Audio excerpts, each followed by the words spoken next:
Hello বন্ধুরা, কেমন আছো তোমরা?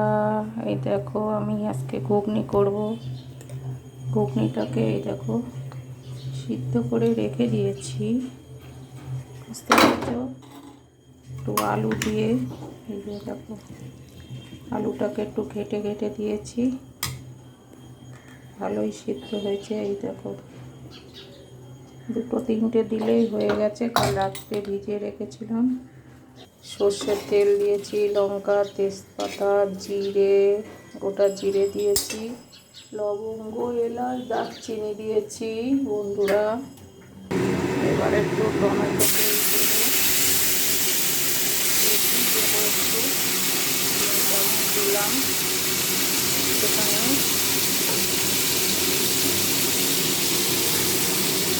দিয়ে আদা, জিরে, লঙ্কা, ধনে, জিরে সব বাটা দিয়েছি।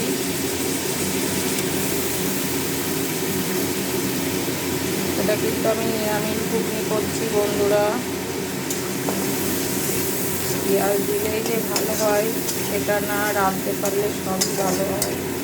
দেখো, একটু হলুদ দিয়েছি বন্ধুরা, একটু নুন দিচ্ছি,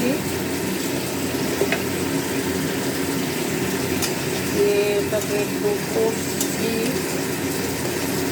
নিরামিষ ঘুগনি হলে একটু তেল দেবে, নাহলে ভালো লাগে না।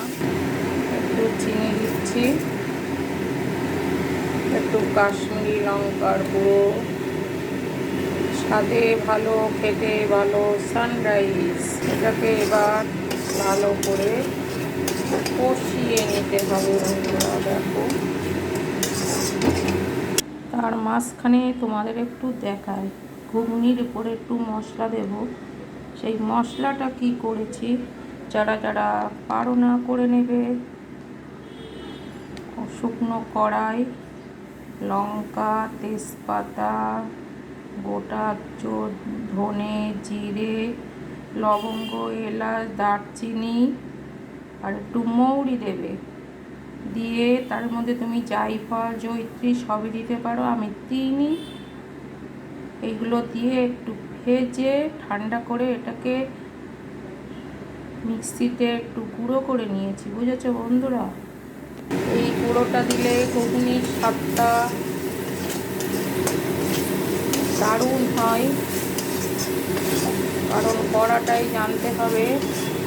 দেখো, আমার মশলাটা একটুখানি শাহি দিয়ে দিচ্ছি, শাহি গরম মশলা একটু তেলের উপর দিয়ে দিচ্ছি। তোমরা হয়তো আমার থেকে ভালোই রান্না করো, কিন্তু আমি যা পারি তাই করি।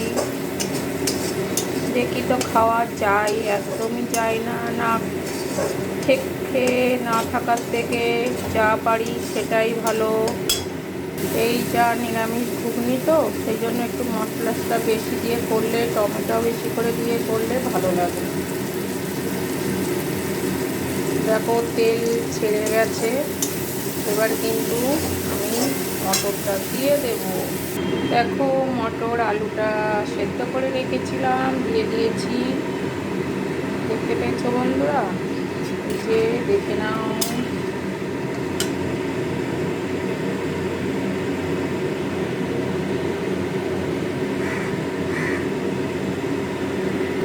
আমার ঘুগনি কমপ্লিট বন্ধুরা। কেমন হয়েছে